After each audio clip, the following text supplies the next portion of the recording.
So I want to give you something to do over lunchtime that hopefully will be enjoyable and not interfere with your meal. But first, do you have any questions about what you did?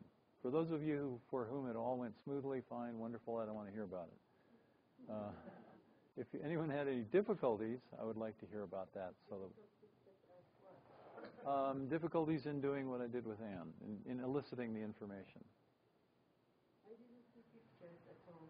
Okay, that's fine. You can do it auditorily and kinesthetically. It's okay. There are certain advantages to pictures, but different people grow up in different situations and have difficulty seeing pictures, and they can do it. You can do it in other ways. It's okay. We found in the elicitation that I was doing with Alessandra that she had a picture representation that she pulled from the distance into the future and she held right there. Okay. And then she brought, so she had a picture of the person. Then, well, that doesn't matter. She had a picture there and then she brought a situation. She brought a situation onto it. Okay. And I've been trying to find out where she brings the situation from because I'm trying to find a database for that. And I'm having to do. We haven't quite got there. Haven't quite got where her database is. Yes. So she did something similar to what you do. Is that right? That's what I was sensing. It's here. But it's how to have a conversation with the unconscious mind, not a conscious mind, because that comes in and says other things. Okay. Yeah. This is working with processes that are largely unconscious for most people. Yeah, that's right. And so it takes a little work to dredge it out. So she's saying it pops up. Okay. And I saw her doing this. Okay. Well, it may come from over there. Yeah, yeah. It may. So the database is over there? No, because when I think about the picture, it doesn't come from here. Because I've got the picture here. Okay. So I can't see the picture that moves from here to here. Okay. I just think about a situation, and I've got the situation Okay, here. think about another one. Another situation or another quality? Another situation. Yeah. Where does it come from? There. It's Oh, it comes from the distance. Yeah. Okay, because you gestured like this. Yeah. Okay, so That's why I can't see just one situation at a time because it's. So this Yeah. is the database then? Yeah. Okay. I think it comes from there. yeah, it looks like it. Remember, all the stuff you've learned about nonverbal gestures and eye accessing cues, and all that stuff still works. This isn't totally new. It's just building on all that. And it's interesting to know, where does the database? Now, It's changed a bit from before. But Well- it's very sure now, so that's great. it looks good to me. I mean, I don't know. Maybe it'll be different after lunch. We'll see. One of the things that happens is that when you come to a seminar like this and you encounter alternative ways of doing things, sometimes your brain goes, ooh, that looks good. I like that. And sometimes people change, particularly in the early part of this, when we're just figuring out how things happen. Sometimes people change. They just automatically pick up something, and if it works well and all parts are happy, why not?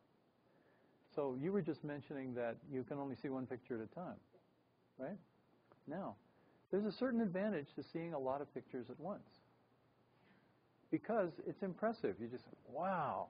It's like seeing a whole lot of pictures on a wall or a whole bunch of medals. Let's say someone was a sports athlete or something, and they have all these medals on the wall. It's like the aggregate of seeing all of that at once is impressive, and it helps you with the sense of solidity. Now, I wonder if there's some way that you could combine that.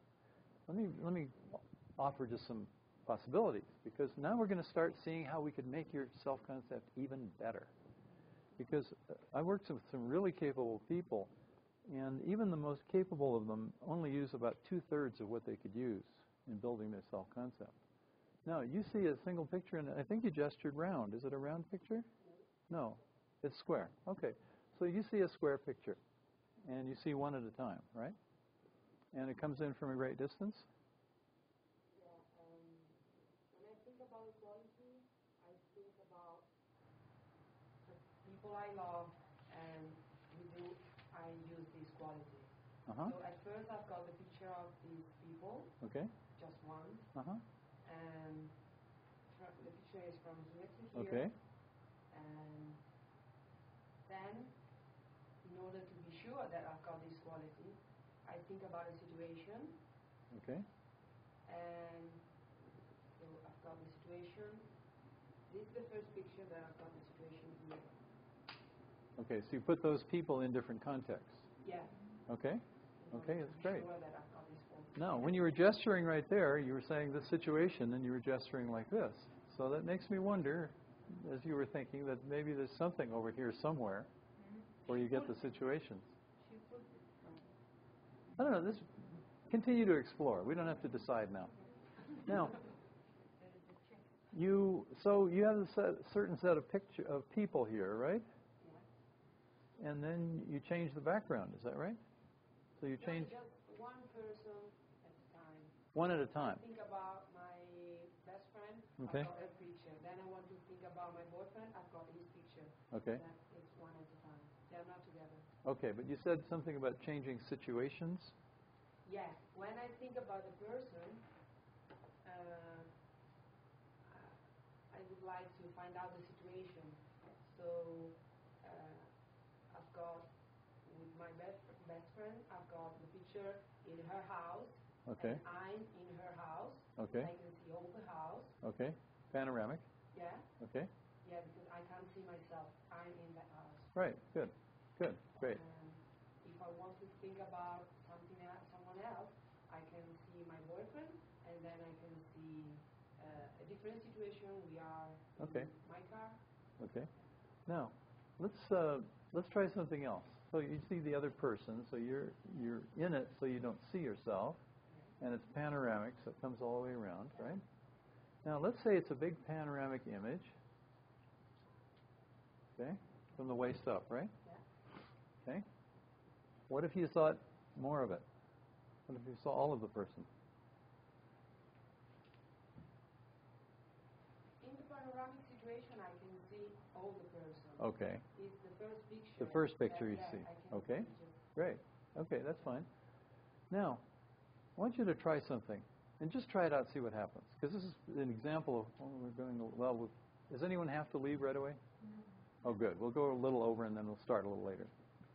Now, so let's say this is your boyfriend, okay? And then you have another panorama of someone else, right? Or who was it? Mother? Or? best friend. Best friend. So, well, no, this was a boyfriend, best friend. Okay, they're the same. Okay, let's say this is Not the same person. this is best friend and this is boyfriend. Okay, and you can get those one at a time, right? Now I want you to try something sort of sneaky. What if you think of this one, and then imagine that this one is right behind here, and you can just see the edge.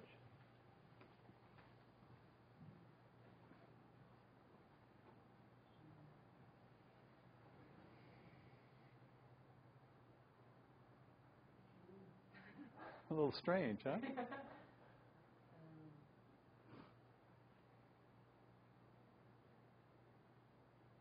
Yeah, they're different.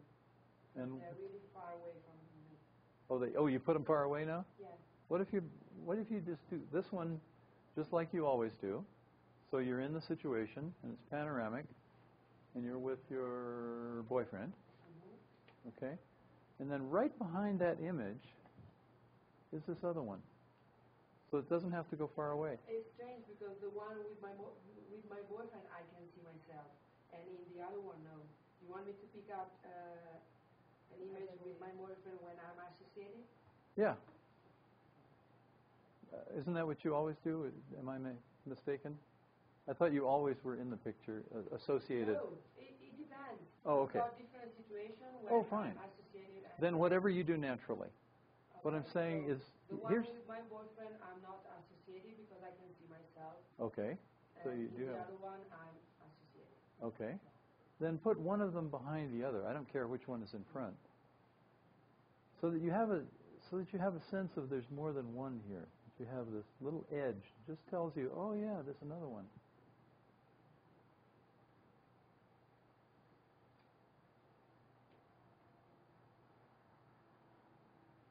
You just try it out and see what it's like. And if you can get that to work, then put in several more. So you have just the edges of others.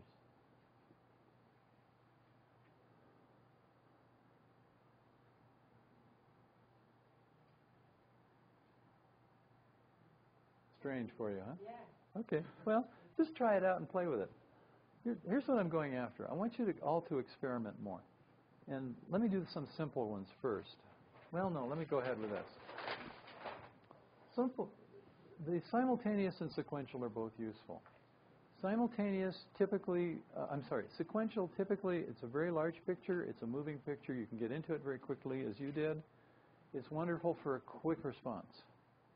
There's also something valuable about some kind of big collage with a whole bunch of images. Wow, there's so many of them. When there's so many like this, however, you can't associate into one very quickly because they're distant and they're small.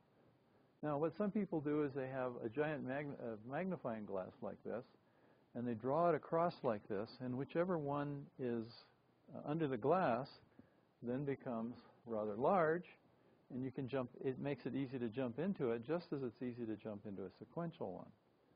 So they're fun ways of combining sequential and simultaneous. And I encourage you all to try them out. First, just try alternative. Like if you do sequential like Ann did, try doing a whole collage and just try it out. Probably won't work very well. And then see if you can find some way of integrating the two, because they both have value. And if you can do some kind of little gimmick like this where you can look at the whole thing at once and get a sense of, wow, I've got all this information and all this rich database of information. And at the same time, I can use a gimmick like this, or some people say they zoom in on one, so temporarily they only see one. And then you can have the best of both worlds. If the database is a feeling, is it a feeling, emotional feeling, or a touch feeling? Okay, that's an emotional feeling. That's the result of what we're doing here. When I asked you to pick something that, a quality that you feel solid about, or that is really true of you, and that you like, when I'm saying really true of you and that you like, I'm asking for feelings to verify that you have something that really works. The feelings are a result of the database and the summary. And so here what I'm going after is the database. And here's where we're going to do most of our work. So it's really important to know, what kind of database do you have? Because then you can be really respectful and you can find out how does it work now, and that can tell you more about how you could make it work better.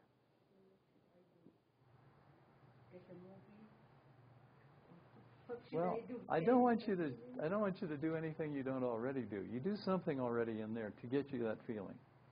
It's a matter of finding out what it is. Like a gentleman I mentioned had 50 voices under his ear. And that was his database. And then he had a summary with a single voice, I'm smart, or I'm intelligent, or something like that.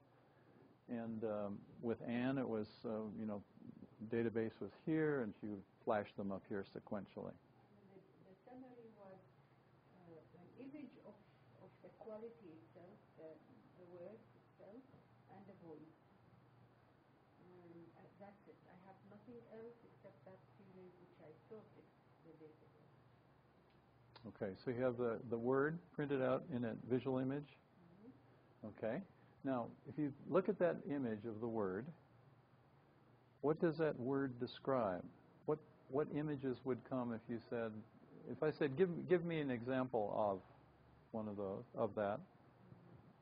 Could you come up with examples? Okay.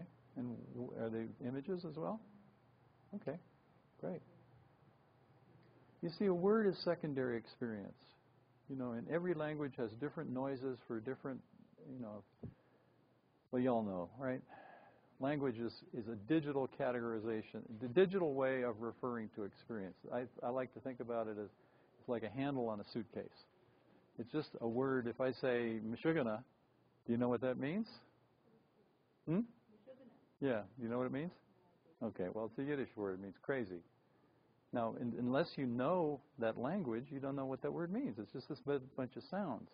Likewise, every language, if you don't have an experience that connects that word with a certain set of experiences, it's meaningless. So a word is really just a word. It's a way to get to information. It's like a file folder like this. It has a little thing up here that just helps me get to the information that's inside. Well, in the same way, the summary representation. Is that over here? No. Anyway, the summary representation is only a way to get at the database of experience. And once you have a database of experience and you know structurally how it works, then you can modify the structure and make it work better. Now, we still haven't gotten the details of how you have images of what that word means. You know, it could be like this. It could be more sequential. We don't know that yet, but that's where we need to get. We need to go after the database. Now, I'll have you play after lunch a little bit too, but I'd like you to start playing in yourself before lunch. Here we got this list. Number of examples, location, simultaneous sequential, I've already mentioned, modalities, associations, submodalities. The next thing I'm going to want you to do is try changing them. Just experiment. And you can, some mothers tell their kids not to make faces because their faces will freeze. Have you ever heard that? Well, you can change stuff in your mind and it won't freeze. You don't have to worry about this. You can change stuff all around, and some parts object, you just change it back. In fact, it'll probably change back by itself. But for instance, number of examples. However many examples you had, try making it more or less. So if you had 5, make it 10 or 20 or 100. If you had 100, try reducing it to 5. And notice that feeling of solidity about that, because that's going to be our barometer, our indicator of when is a useful change and when is not a useful change. So if you had 5 examples and you add in 20 more and you feel more solid about it, that means that is a way to make your self-concept stronger about that particular thing. If you find it makes it less, then you find out how your brain works. Now, oftentimes there are a lot of interactions. Let's say I have 4 big pictures. Okay? Like that. And if I say, well, add in another 20, and you end up making a much smaller, you have various ways you could do it. You'd add 20 on the outside, like this, so you have a much bigger collage. Then probably the increase in the number of pictures would make it stronger, would be my guess. If, however, you keep the overall size of the collage the same, and you add a whole bunch so that they're much smaller, as they get smaller, they may get dim, or flat, or not moving, or something else. So this is where we're going to play the submodalities game, and pay attention to what goes on when you make some of these changes. But I'd like you to just kind of experiment over lunch, and then when we come back, I'll give you a little more. But I wanted to kind of give you a lead in, and maybe you can get some done over lunchtime, and then we'll do some more. Okay? So let's go to lunch now, and then we'll be back at 1:45, right?